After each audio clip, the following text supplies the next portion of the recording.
and that is, what should I spend my materials on? Now, it's very important to know what you should get because materials are not easy to come by. As we all know, the only way to get materials is through single, double, quadruple, and sextuple boosters. And, so it takes a while to rack up the necessary material to buy a desired figure. Now, my first piece of advice would be to never spend your material on anything but an EX. Now I know there are a couple really good rares out there, but at the end of the day, I just do not think it's worth spending your hard-earned material on a rare.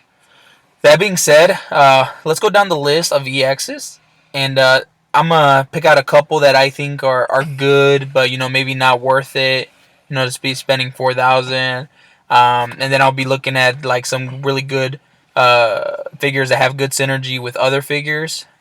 That maybe if you have a couple other figures, it'd be worth buying it, but not as a standalone. And then we'll be looking at the really good figures that would be a great addition to any team. So let's get started off with the first row. Now, Ho, I saw him in the meta more like a couple months ago. Nowadays, that 100 Fire Blast just doesn't cut it. With 105 Zapdos running around, Virizions, Sarakions. And honestly, the Gus 50 is a liability. It has a pretty sizable miss as well. Now, the Serene Light is a very nice ability. I do sometimes see 3,000 plus guys running it, so it's not too bad, but I personally wouldn't spend my materials on it. Second row, nothing too good, honestly. Palkia, I saw it sometimes in the Water Cup, but I haven't seen it since then. All right, third row. Here's a biggie, Mew. Now, Mew, in my opinion, is the best runner in the game. The only reason I would hesitate about getting Mew is the fact that once you get to the higher ranks, we're talking 2,700, 2,800, 2,900 plus, you start seeing Mews with chain level 3, chain level 4. Now, and if you have just a Mew without chain levels, you will most likely get double chanced or into getting attacked. So it's a little risky just getting a Mew by himself. But I do think he is the best runner. It is a great standalone piece. And, if you're willing to risk or maybe even willing to invest in chain levels, then he is a very top purchase. Moving on, Zygarde is one of the new buffed Pokemon. Now, Zygarde is interesting with his Lance Call ability. It says your ground type Pokemon deal plus 10 damage when this Pokemon is on the field, unless this Pokemon is affected by a special condition. Now, this is interesting with other ground types. Sorry. But ultimately, I don't think he's worth it by himself. Now, if you have a couple ground types EXs, then he might be worth it. But it's definitely a pass for me, even if I did have a couple ground types. Now that may change as the meta develops. I could be completely wrong. Zygarde could be a powerhouse in the new meta. We'll see. Moving on, Yveltal. I've seen him in a couple decks. I personally do not like him just because of his big purple sections. But, I have seen him in some 3,000 plus, 3,100 plus decks. So, if you can find him to work in your deck, go for it. I personally wouldn't spend any materials on him. One of the newer Pokemon, Swampert. Now, I don't know what to think of Swampert. He's got really good attacks. That tractor looks interesting. Maybe for some strategic plays. But I don't know if I would spend 4,000 on just him. 110 damage. Moltres does that. Gyarados does that. There's a couple Pokemon that could fill that 110 damage requirement if you're looking for it. So he's definitely a maybe in my book, but for now a pass. Alright, going on to the next row, we have Greninja. Greninja is my favorite runner. I do run a water deck though, so that may have something to do with it. But looking at Greninja, one of the drawbacks to Greninja is he is relatively weak. I know most runners are weak, but like Mew, he has a great survivability against a lot of the meta. Now Greninja, if you roll one Water Shuriken, then it's you're doing 20 damage with Manaphy 40. So sometimes it's just not really worth it. The reason I do like Greninja though is sometimes you can get those 120, 140 damage spins, and that yellow is always nice to attack heavy purple defenders. Right Furier, I'd say he's a pass for now. He just doesn't impress in anything 2700 plus. Not much to say about him. That bulldozer is a cheeky cheese win, but pulling it off against a high tier opponent, it can be hard. Garchomp. This is one of the newly buffed Pokemon. Um, I will say pass for now, just because the meta hasn't developed. Looking at his wheel, 100 is pretty good. The thing is, you will have to be competing with those chain level Zapdos, those chain level Terrakions, those chain level Virizions. So, it's gonna be a pass for me based on that for now. But like I said, if there's good synergy with Zygarde, I could definitely see him being a top Pokemon. Moving on, Empoleon is great. I love Empoleon. Like I said, I run a water deck.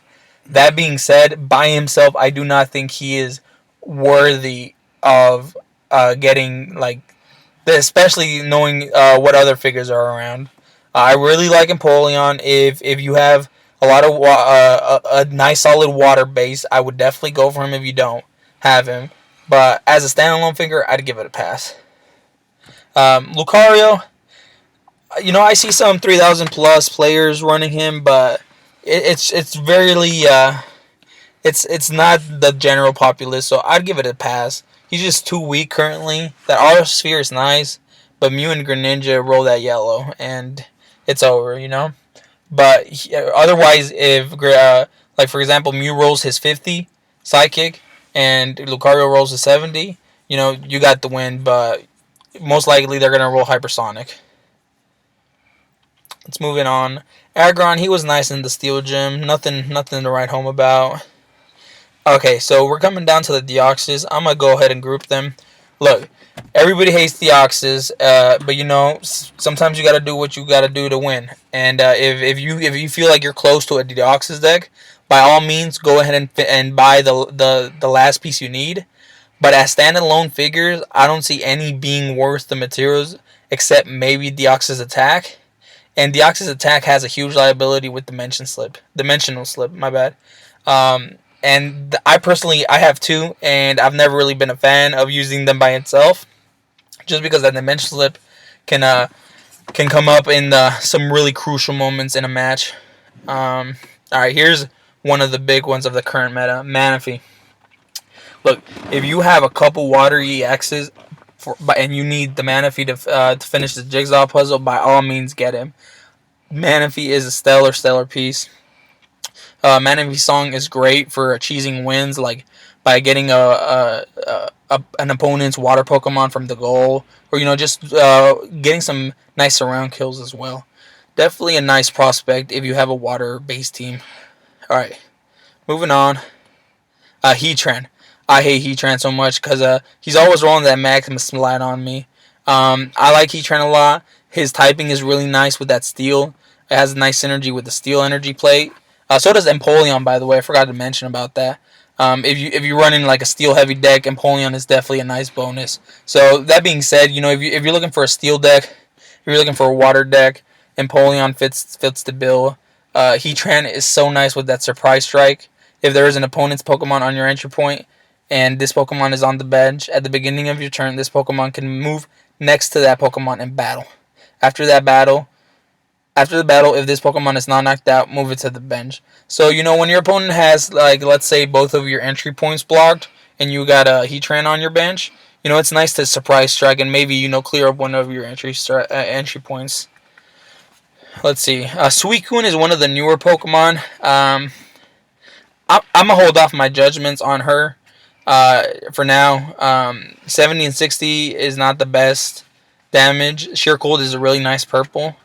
But, you don't want to run into yellow attackers like Mew or Raikou. Zap those. Let's see. Zekrom. All right, Zekrom and Reshiram, the duo dragons. I really like them. I hate going up against them because I do run Magikarps in my deck, and if they exclude those Magikarps, it doesn't even get a chance to evolve into Gyarados. That being said, if you don't have the other, I would not get one to try to complete. If you don't have the complete pair, it's only really worth it if you run both. But if you do have one, I say for all means go for it. They are a cheaper 3,000 material each, so that's a nice little plus. Moving on, Raikou. Okay, so Raikou is one of those newly buffed EXs, and I still don't know what to think about it. It might have a place in the meta, it might not, just because of that 50 bite. But Zapdos has a 50 Steel Wing, and it's still really prevalent in the meta. Although Zapdos does, I think, have a larger yellow, so and a stronger yellow at that, since his yellow is 100 and Raikou's is only 80.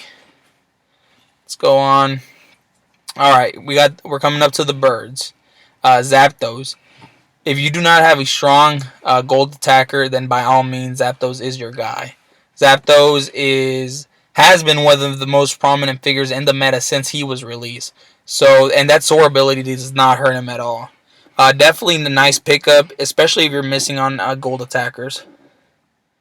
Let's see. Moltres. Oh, sorry. Got that Cobalt showed up. Moltres. I like Moltres. I used him in my deck from 2300 to 2900. But after a while, the inconsistency with Flame Charge and Roost, which does affect Articuno and Zapdos as well, just it didn't cut out for me. I wanted a figure that was consistent, and the birds just don't cut it out for me personally. Moving on. All right, guys, this is my favorite piece of all time right now, and in my opinion, the best piece in the game. Let's examine Zeptile closely. You got his Leaf Blade ability or attack, I'm sorry, which does 90. And if you spin again, if Leaf Blade is spun, it deals 50 plus damage, so it can do a potential 140 damage. But the real kicker here is Stealth Hit. This is like a hurdle jump built in, which says this Pokemon can jump over its battle opponent and land one step away. Please notice the can jump, which means it gives you the option. So if jumping would cause you to get surrounded, then you can go ahead and deny the jump. But like for example, you can jump into your opponent's goalpost, then go ahead, or goal.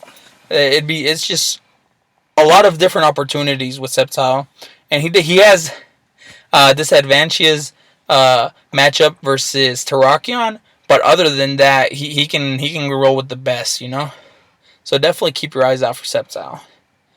Moving on, Seismitoad in Poison decks would be really good. Another figure I forgot to mention in Poison decks is Venusaur. Venusaur is one of those Manaphy types decks, though. Unless you have the core, I wouldn't recommend getting him by himself. Cobalion has been one that I hadn't seen much of, but now I'm seeing a lot more of. He's really annoying because gold attacks cannot kill him. And that's crucial in today's meta because there's a lot of gold attackers running around. I'm sorry if I've been interchanging between yellow and gold, guys. That's just a little mix-up I have in my head. Moving on, Terrakion. Terrakion is the beat stick of the month. Deoxys A used to be it, but Terrakion is just more consistent overall as a beat stick. Obviously, Deoxys attack has 130 damage compared to Terrakion's 120, but like I said, that dimensional slip is a huge liability. Another nice thing about Terrakion is his ability, which negates all blue attacks of your battle opponents. So that's really crucial against Sceptile. The thing that Sceptile does have going for him against Terrakion is Leaf Blade, which has a potential of 140. But like I said, Terrakion is a nice beat stick. He's the most consistent beat stick. All right, final one, guys, that I'm gonna look into is Verizon.